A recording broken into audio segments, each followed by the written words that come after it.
오늘 본문은 이 사마리아 수가성에서 우물가에서 사마리아 그 여인을 예수님께서 만나시고 대화하는 그런 부분입니다. 특히 이제 대화의 주제가 이제 구원과 관련된 아주 중요한 문제죠. 그래서 이 오늘 말씀을 통해서 예수님이 어떤 분이신지 우리가 뭐 잘 알고 있는 것 같지만 우리가 믿음 생활이라는 건 결국에는 성경 중심으로 하는 거거든요. 성경에다 나의 생각을 맞추고 신앙을 맞추고 그래서 이제 목회자도 사실은 성경을 잘 읽고 묵상해서 하나님의 영감을 받아가지고 잘 해석해서 그거를 교우들에게 전해주는 거예요. 그래서 그게 사실 어떻게 보면 목회의 가장 중요한 핵심적인 요소라고 할 수가 있겠죠.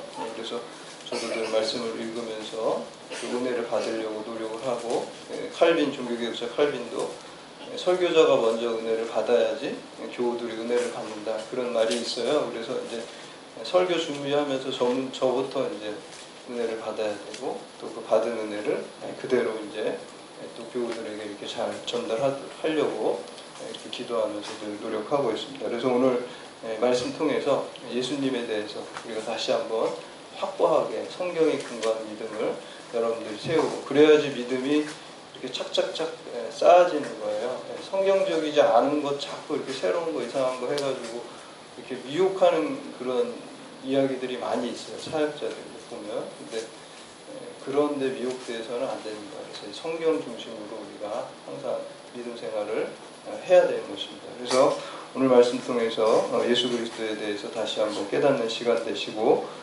믿음을 새롭게 결단하는 시간 되시기를 주님의 이름으로 축원합니다. 첫 번째 예수님은 이 화해자로 오셨습니다. 예수님께서 화해자로 오셨다는 것은 우리 그리스도인들도 화해자로 살아야 된다는 거예요. 그리스도인이라는 것은 그리스도의 사람이라는 뜻이고요.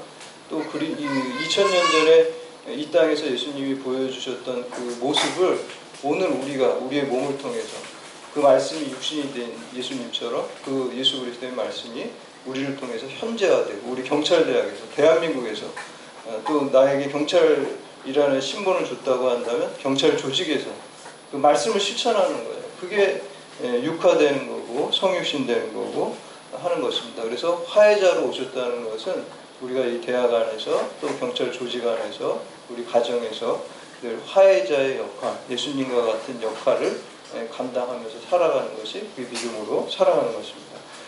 예수님 당시에 그 이스라엘은 이 남과 북으로 이렇게 길게 이제 이스라엘 지도를 보시면 길게 돼 있죠. 그리고 이제 이 왼쪽에 서쪽에는 지중해가 돼 있고 오른쪽에는 요단강이 있고 거기에 이제 지금으로 따지면 이제 요르단이라는 나라가 이렇게 돼 있습니다. 근데 이제 북부, 중부 이렇게 남부 이렇게 세 부분으로 나눌 수가 있어요. 이제 북부는 이제 갈릴리, 예수님이 태어나신 갈릴리, 나사렛 이런 게 이제 북부 지방이고요. 중부 지방은 사마리아 지방이고요. 남부 지방은 예루살렘 중심으로 하는 유다가 이렇게 있습니다. 그런데 이제 이때 당시에 이 사람들은 유대인들은 사마리아 사람들을 그렇게 싫어했어요. 그래가지고 가운데 있으니까 이제 북쪽에서 남쪽으로 내려올 때도 사마리아를 지나가야 되고 남쪽에서 북쪽으로 갈 때도 당연히 사마리아를 지나갈 수밖에 없죠. 근데 이제 오늘 본문 말씀에 보면 예수님이 이제 남쪽에서 북쪽 갈릴리로 다시 이제 돌아가시는데 사마리아를 관통해서 가는 겁니다. 그때 이제 유대인들은 대부분 관통하지 않았어요. 그냥 어떻게 했냐면 요단강을 건너가가지고 지금 이제 요르단 쪽으로 가서 다시 올라간 다음에 다시 요단강을 건너서 다시 이제 북쪽으로 이런 식으로 돌아서 갔다는 거죠. 왜냐하면은 저 부정한 사마리아 땅을 밟기도 쉽고 사마리아인들과 또 마주치는 것도 부정하다고 생각했기 때문에 일부러 이렇게 뺑뺑 돌아서 갔어요. 근데 오늘 말씀에 보면 예수님께서는 굳이 의도적으로 거기를 지나가는 모습을 우리에게 보여주고 있습니다. 사마리아 사람들을 왜 그렇게 싫어할까? 그 역사적인 이유가 있어요. 처음에 이제 하나님께서 첫 번째 왕을 이제 사울 왕을 세우시고 두 번째 다윗 왕 그리고 세 번째 이제 솔로몬 왕 여기까지는 우리가 통일 왕국이라고 그러잖아요, 이스라엘이. 그리고 이제 솔로몬 이후에 이제 남왕조 북왕조로 이렇게 우리나라 이제 남한 북한처럼 분열이 되기 시작하잖아요. 그래서 이제 북이스라엘은 여로보암이라는 솔로몬의 신하예요. 신하가 이제 그쪽에다 나라를 세우고 밑에는 르호보암이라는 솔로몬의 아들이 세우게 되죠. 그래서 10지파가 이제 위에 북이스라엘을 만들고 아래에는 남유다, 르호보암이 유다 지파하고 베냐민 지파 두 지파가 이렇게 돼서 이제 우리 남한과 북한처럼 이렇게 나누게 됐어요. 근데 이제 정통성은 당연히 이제 예루살렘을 중심으로 한 또 여기 혈통적으로도 르호보암이 솔로몬의 아들이기 때문에 가지고 있었죠. 그런데 이제 그 북이스라엘 쪽이 먼저 외세 침략에 의해서 멸망하게 됩니다. BC 722년에 그 아시리아라고 해서 아수르에 의해서 멸망당하고 140년이 지난 다음에 이제 남유다도 바벨론에 의해서 586년입니다. BC 586년에 남유다도 멸망하네요. 근데 이제 그 아시리아의 정책이 뭐냐면 식민지를 이렇게 정복을 하면은 거기서 이제 저항운동이나 독립운동들이 일어나잖아요. 근데 그거를 못하게 하기 위해서 혼혈 정책을 써버려요. 그러니까 이제 아수르 사람들 아니면 저 외부에 있는 사람들 자꾸 섞어버린다는 거예요. 그러면 이제 거기서 태어난 사람들은 쉽게 말하면 우리가 일제시대 때 뭐 일본 사람이랑 뭐 조선 사람이랑 결혼시켜가지고 거기 아이가 태어나면 그 아이의 정체성은 뭘까요? 뭐 일본에다 반대하는 그런 의식도 없어지게 되는 거죠. 이제 그런 식으로 이제 정책을 써서 혼혈아로 태어난 게 사마리아예요. 그러니까 이제 항거하지 못하도록 일부러 그런 장치로서 혼혈아를 계속 만들어낸 거죠. 그 아수르에서. 그러다 보니까 이제 남유다 입장에서 보면은 저거는 배신자고 배교자예요. 일단 혈통이 아브라함 혈통이 아니라 다 더럽혔다라고 생각하고 여호와 하나님에 대한 신앙이 또 더럽힌 배신자라 그래서 오히려 이방인들에 대해서 유대인들은 개라고 여겼는데 사마리아인들은 개만도 못한 사람들이라고 더 나빠했습니다. 그래서 이제 이렇게 돌아가는 것을 볼 수가 있습니다. 그런 시대적 맥락, 역사적 맥락 속에서 볼 때 예수님께서 그것도 여성과 사마리아 여성과 대화를 나누고 또 이렇게 구원의 진리를 선포한다는 것은 굉장히 파격적이고 사실 혁명적이고 있을 수 없는 일이에요. 지금 시각으로 보면 뭐 별일 아니라고 볼 수도 있지만 당시에는 그렇지 않았습니다. 그래서 그 가로질러 이제 가는 것을 볼 수가 있습니다. 3절과 4절 말씀 함께 봉독합니다. 3절과 4절 시작. 유대를 떠나서 다시 갈릴리로 가실새 사마리아를 통과하여 하겠느니라. 아멘. 사마리아를 통과한 이유는 구원의 보편성을 하나님 예수님께서 보여주시기 위해서입니다. 누구든지 믿음으로 말미암아 구원받는다는 걸 보여주는 거예요. 우리가 개만도 못하게 여기는 사마리아일지라도 여성일지라도 예수 그리스도를 통해서 또 하나님을 믿기만 하면 구원받는 누구나에게 구원의 문이 열려있다는 걸 보여줍니다. 신분과 지위, 고와 아무 상관이 없어요. 교회도 마찬가지예요. 교회도 우리가 유니버셜 처치라는 게 있어요. 참된 교회의 지표 중에 보편적 교회라고 그러죠. 보편적 교회라는 건 교회 안에 들어오면 사회적 신분이니 흑인이니 백인이니 남성이니 여성이니 지위가 높건 낮건 이게 아무 상관이 없다는 거예요. 하나님 안에서 다 형제자매가 되는 게 그게 이제 교회 참된 교회라는 거예요. 어떤 교회에 갔는데 세상적인 지위가 교회에서 그대로 들어와 있다. 그렇게 한다면 그거는 참된 교회라고 할 수가 없다는 거예요. 마찬가지로 구원도 어떤 사람이든지 우리가 하나님을 믿으면 다 구원에 이르게 된다는 것이죠. 그래서 그런 의미에서 어떤 예종론적인 사상을 공적인 것으로 이렇게 얘기한다는 것은 사실 잘못된 거예요. 이 구원의 보편성에 사실 맞지 않는다라고 우리가 볼 수 있습니다. 그래서 누구든지 구원받는 거고요. 예수님께서는 바로 이제 화해자로 오셨어요. 어떻게 보면은 구원은 다른 말로 하면은 관계 회복이라고 할 수가 있습니다. 제 인생에서 제일 중요한 건 저는 두 가지 관계밖에 없다고 생각해요. 하나님과의 관계하고 사람과의 관계. 결국 그게 인생의 전부인 것 같아요. 하나님과의 관계가 잘 되는 게 뭐예요? 그게 영원한 생명을 얻는 구원입니다.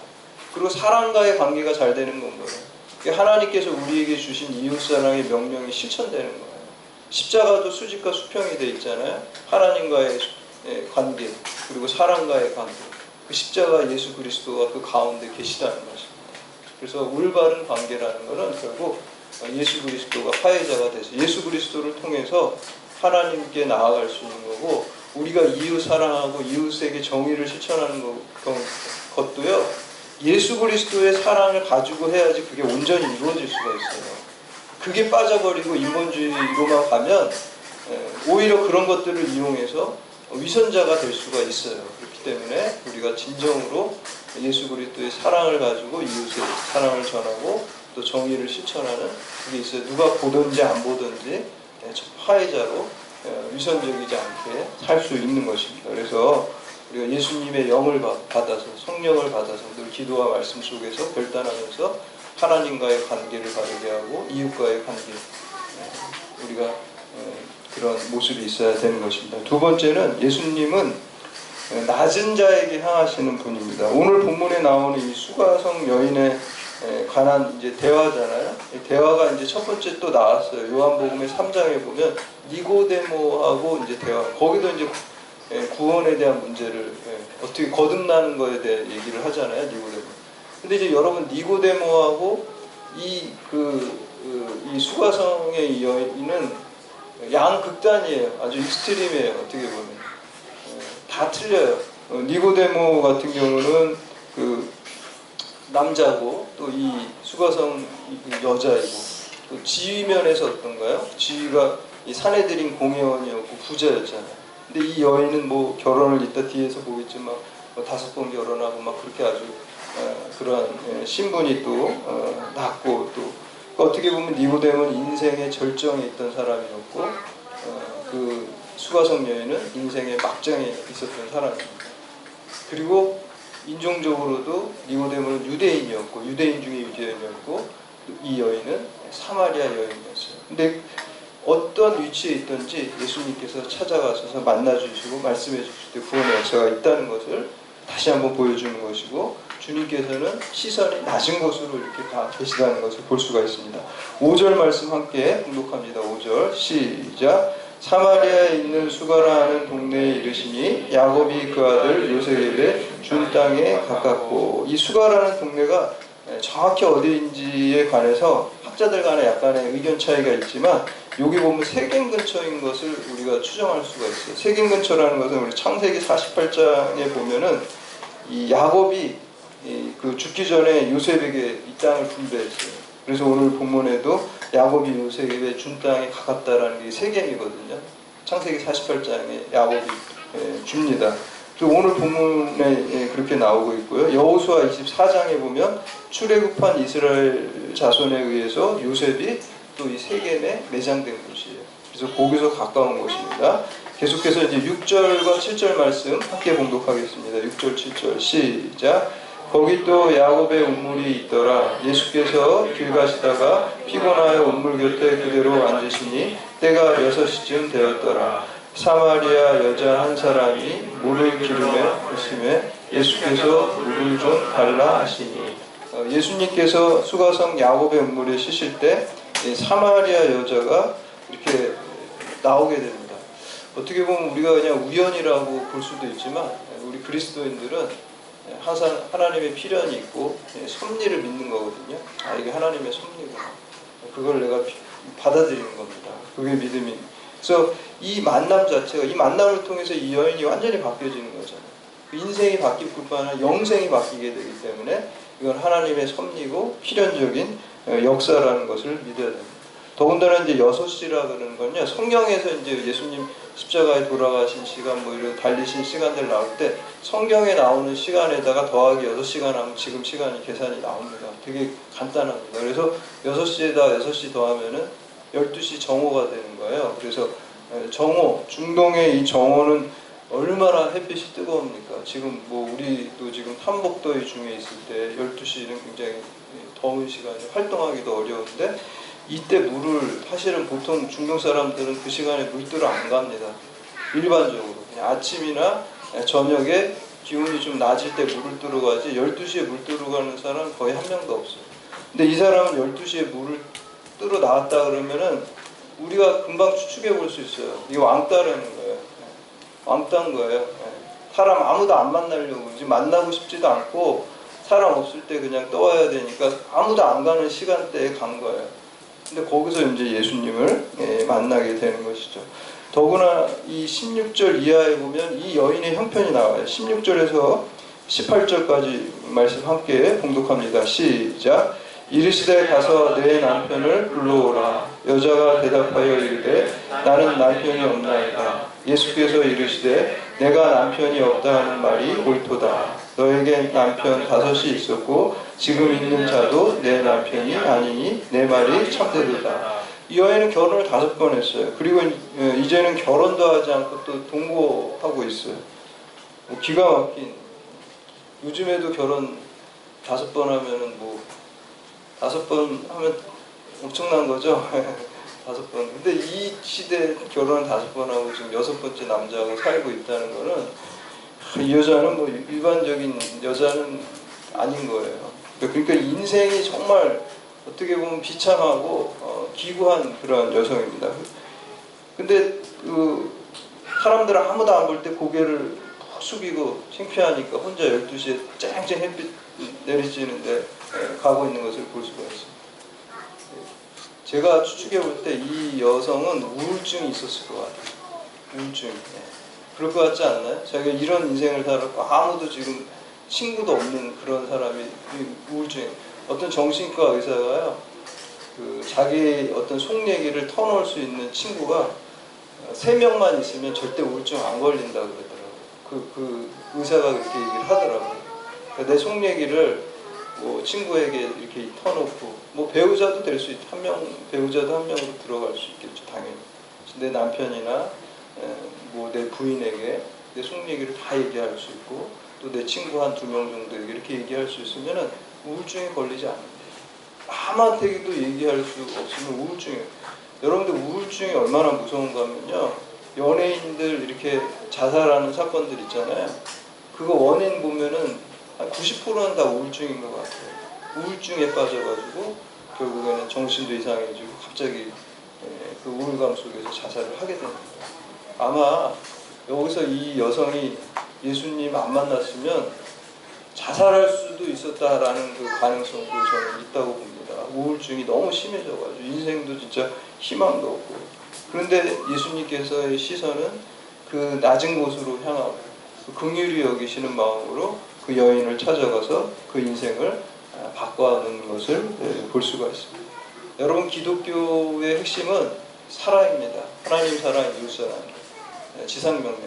그런데요, 그 사랑을 가장 구체적으로 우리 삶 가운데 실천하는 게 낮은 자, 가난한 자, 힘없는 자에게 우리가 사랑을 가지고 관심을 베푸는 것이 사랑의 실천의 제일 중요한 거죠. 어떤 사람들 보면요, 시선이 항상 위로 가 있는 사람이 있어요. 주변에 그런 분들 있죠. 주변에 아마 생각해 보시면 있을 거예요. 그러니까 자기가 높은 사람하고만 잘, 나머지는 자기 밑에 사람이나 이 주변에 있는 사람은 다 투명인 인간이에요. 아예 그냥 사람이 아니고 위에 있는 사람, 상관이라든지 그런 사람만 보는 분이 있어요. 그렇게 해야지 이제 출세의 길이 열린다고. 근데 그렇게 해서 조금 출세를 할 수도 있어요. 근데 그거는 별로 올바른 삶이 아닙니다. 성경적으로 볼 때 올바른 삶이 아니에요. 조금 더 잘 된다 그래도 그 불행한 인생을 사는 겁니다. 예수님의 시선은 항상 낮은 곳으로. 구약에서도 보면 뭐라 그럽니까? 우리가 고아와 과부와 나그네를 불쌍히 여기고 잘 대접하라 그러잖아요. 예수님께서도 지극히 작은 자, 낮은 자죠. 그 작은 자라면 소자 하나한테 한 개고 나한테 한 거예요. 여러분, 정말 힘없고 약한 사람한테 그 사람이 어떻게 대하는지를 보면 그 사람의 인격과 그 사람의 신앙의 수준을 알 수가 있어요. 우리의 그 시선이 자꾸 낮은 데로 가 있는 분은 신앙의 수준이 높은 사람이에요. 근데 우리의 시선이 자꾸 높은 데만 가 있는 사람은 신앙의 수준이 낮거나 신앙이 없는 사람이에요. 자연인들은 시선이 자꾸 위로만 갈 수밖에 없어요. 세상에서 잘 돼야 되니까. 여기가 종착역이니까 그래요. 이해도 또 돼요. 한편으로. 여기가 끝이기 때문에 여기서 잘 돼보려고 그러는데, 기독교인들은 여기가 종착역이 아니에요. 종착역은 천국이기 때문에 낮은 거지. 하나님 말씀에 초점을 맞추는 거예요. 예수님을 따라가는 거예요. 우리의 종착역은 천국 가서 하는 거기 때문에. 그래서 예수님께서 낮은 곳으로 이렇게 임하시고 낮은 곳에서 우리를 더 깊이 있게 만나 주십니다. 마치 예수님 물과 같아요. 그래서 물처럼 저도 예전에 이제 저희 집 살 때 이렇게 밖으로 된 계단이었는데 거기 물 청소하면은 물이 계속 이렇게 아래로 흘러 내려가더라고요. 계속 조금 더 낮은 데로 계속 이 물이 흘러 내려가듯이 예수님께서도 계속 낮은 곳으로 하늘 보좌를 버리시고 이 땅에 말구 위에 오시고 제자들의 발을 씻기까지 낮아지시고 십자가에서 우리의 죄를 대속하시고 낮아지신 모습을 보여주시는 것을 볼 수가 있습니다. 그리스도인들은 그분의 그러한 삶을 따라가는 거예요. 낮은 곳에 갈 때 우리가 예수님 더 깊게 만날 수 있어요. 여러분들 우리가 다니엘 기도회 같은 거 하면은 그 강사로 초빙된 분들 중에 제일 많은 퍼센티지가 선교사분들이 많으시죠. 근데 그분들 간증 이렇게 들으면 어때요? 내가 부끄럽죠. 아유, 신앙생활 잘 못하는구나 이렇게 부끄러워지잖아요. 사실 더 열심히 해야 되겠다, 도전도 되기도 하고.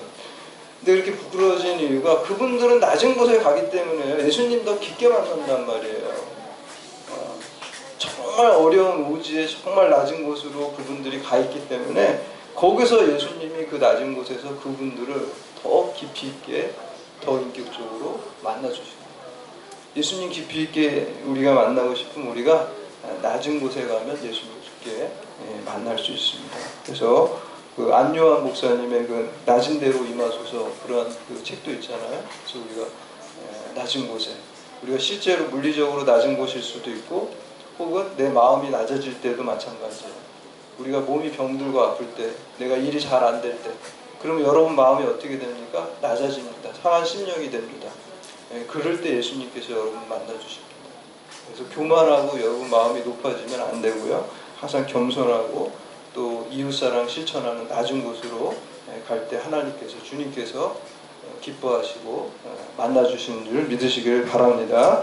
세 번째, 예수님은 영원히 목마르지 않는 생수로 오셨습니다. 한때 그 천부교라는 게 있었죠. 우리가 천부교라는 이름보다 우리가 뭐 전도관이라는 이름, 또 신앙촌, 또 시온상해 뭐 이런 게 많이 있었는데요. 그 이제 박태선 장로라는 그 분이 그때 판매하는 게 있었어요. 생수 판매했어요. 그게 뭐냐면 물 떠놓고 그분이 그 물에다가 안수를 해요. 안수를 한 다음에 그거를 갖다가 마시거나 뭐 아픈 데다 바르면은 그 생수가 다 낫게 한다는 거예요. 그래서 그거를 막 판매하고 한때 그런 적이 있어요. 근데 이제 아마 그 생각을 오늘 이 여기 생수에 대한 부분, 오늘 본문에서 그 아이디어를 가져간 것 같아요. 그래서 예수님께서 물길로 나온 여자에게 물을 달라고 이렇게 자연스럽게 대화를 시도하죠. 전도할 때도 항상 뭔가 접촉점이 있어야 돼요. 뭔가 이렇게 공감대하는 부분이 있어야 돼요. 그래서 그걸 접촉점을 가지고 얘기할 때 여인이 뭐라고 그러니까 당신은 유대인이고 유대인은 우리 사마리아 사람과 상종도 하지 않는데 어째서 나에게 물을 달라고 하십니까? 그때 예수님께서 이렇게 대답하십니다. 10절하고 11절 말씀 함께 봉독합니다. 시작. 예수께서 대답하여 이르시되 내가 만일 하나님의 선물과 또 내게 물 좀 달라 하는 이가 누구인 줄 알았더라면 내가 그에게 구하였을 것이요 그가 생수를 내게 주었으리라. 여자가 이르되 주여 물기를 그릇도 없고 이 음물에 깊은데 어디서 당신이 그 생수를 얻겠사옵나이까. 당시에 이 음물 옆에는 염소 가죽으로 만든 두레박이 줄에 묶여 놓여 있었습니다. 그런데 왜 이 여인이 예수님께 물 기를 그릇이 없다고 했습니까? 그릇을 유대인하고 사마리아는 절대 같이 안 쓰는 걸 알기 때문에 이거 사마리아 사람들 쓰는 그릇인데 지금 유대인 쓰는 물 기를 그릇은 없는데요. 이렇게 지금 얘기를 하는 거예요. 그래서 이 여인과 이렇게 대화를 할 때도 어떻게 보면은 이 여인은 계속해서 육적인 그런 물을 말하고 예수님께서는 영혼에 이르는 그 생수를 계속 말하는 것을 볼 수가 있습니다. 그래서 12절하고 14절 말씀 함께 공독합니다. 12절 14절 시작. 우리의 조상 야곱이 이 우물을 우리에게 주셨고 또 여기서 자기와 자기 아들들과 짐승이 다 마셨는데 당신이 야곱보다 더 크니이까. 예수께서 대답하여 이르시되 이 물을 마시는 자마다 다시 목마르려니와 내가 주는 물을 마시는 자는 영원히 목마르지 아니하리니 내가 주는 물은 그 속에 영생하도록 솟아나는 샘물이 되리라. 아멘. 아마 이 여성은 굉장히 목마른 여자인 것 같아요. 그러니까 결혼 5번 하고 지금 6번째 남자하고 지금 동거하고 있는 거잖아요. 뭔가 계속 불만족스러운 거, 욕구와 욕망과 뭔가 야망과 이런 거에 갈증을 느끼는 사람, 가만히 있지를 못하는 사람이에요. 그런 게 유독 센 사람들이 있잖아요. 너무너무 갈증을 느끼니까 뭐 이 남자하고 살아보고 저 남자 살아보고 그래도 그 갈증이 채워지지 않아요. 세상에서 주는 그 물은요, 바닷물과 같아요. 소금물과 같아요. 마시면 갈증이 해갈되는 게 아니라 더 갈증이 일어나서 더 먹어야 돼요. 그리고 돈 많은 사람들이 뭐 저 정도면 우리가 되겠다 이렇게 싶은데 안 그래요, 여러분들. 많이 가진 사람들이, 권력 많이 있는 사람들이 더 가지려고 그래요. 여러분 다 보면 그래요. 예. 더 진짜 겁나요. 예. 더 가진 사람들이 그걸 이용해가지고 더 많이 뭔가를, 돈이고 권력이고 뭔가 계속 차지하려고 하는 게 그게 세상이 주는 물입니다. 갈증을 더 유발시키는 거예요. 옛날에 그 죽음의 땅이라는 그 영화 보니까 그 굉장히 큰 재벌이 막 자연 훼손시키면서 돈을 벌고 땅이 다 죽어가니까 막 뭐 기름 그런 걸로 그러니까 그 주인공이 물어보잖아요. 아니 도대체 당신 이렇게 돈이 많은데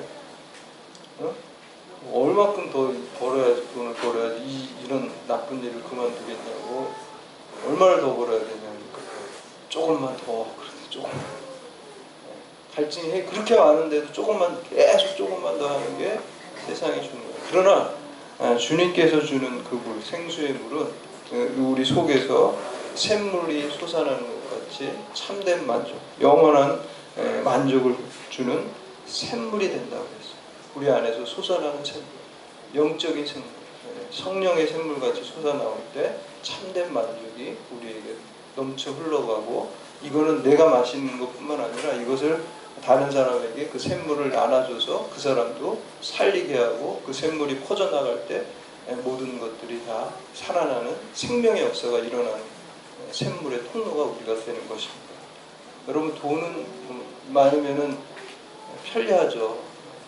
돈 많으면 편리하죠. 그러나 돈이 평안을 주지는 않습니다. 돈 때문에 일어나는 문제들이 많이 있어요. 형제간에도 재벌도 싸우는 거 보세요. 돈은 편리하지만 우리에게 참된 평안을 주지 않습니다. 돈이 있으면요, 쾌락을 살 수가 있어요. 쾌락을 줍니다. 죄짓기도 좋아요, 돈이 많으면. 자본주의 사회에서. 그렇지만 참된 기쁨을 주지 않아요. 그럼 죄 지으면은 그렇게 기쁘지도 않아요. 순간에 어떤 감각적인 쾌락은 있을 수 있지만 후회가 되고, 더군다나 우리 같이 그리스도인들은 후회가 되고 하나님 앞에 죄스럽고 힘들어지는, 처음부터 순종이 더 어렵죠. 물론 불순종이 좀 쉬워 보이는데 불순종도 그렇게 쉬운 건 아니에요. 그것도 막 결심해야 되고, 막 뭔가 알리고 막 꾸며야 되고, 막 뭔가 쉬운 거 아닙니다. 근데 불순종이 조금 어려운데, 순종이 조금 더 어려운데, 조금 더 어려운 순종하면은 우리에게 영원한 축복이 있는 줄 믿으시길 바랍니다. 여러분, 순종할 때 하나님이 기뻐하죠. 순종이 제사보다 낫다 그래서. 하나님 말씀에 순종하면 삶을 사세요. 그게 성화의 삶이고 성숙한 삶입니다. 우리가 믿음으로 구원받았는데 그 믿음을 우리가 성화로 보여주어야 되고, 또 그러한 믿음의 말씀을 쫓아 살아가는 삶을 살아갈 때 주님께서 기뻐하시고 우리를 통해서 하나님의 뜻을 이루어 가실 줄 믿으시기를 바랍니다. 그래서 세상의 돈과 권력과 명예와 쾌락에 목말라 하는 인생이 아니라 하나님께서 여러분에게 살 수 있게 다 책임져 주십니다. 하나님의 자녀이기 때문에. 그것이 아니라 오직 주님의 은혜에 목말라하고 사모하고 그 은혜와 성령 충만을 간구함으로써 영원히 목마르지 않는 참된 만족과 영생을 누리시고, 이 생수를, 예수 그리스도의 생수를 널리 흘려보내는 여러분이 생수의 통로로서의 사명을 잘 감당하시기를 주님의 이름으로 축원합니다. 이제 다 같이 자리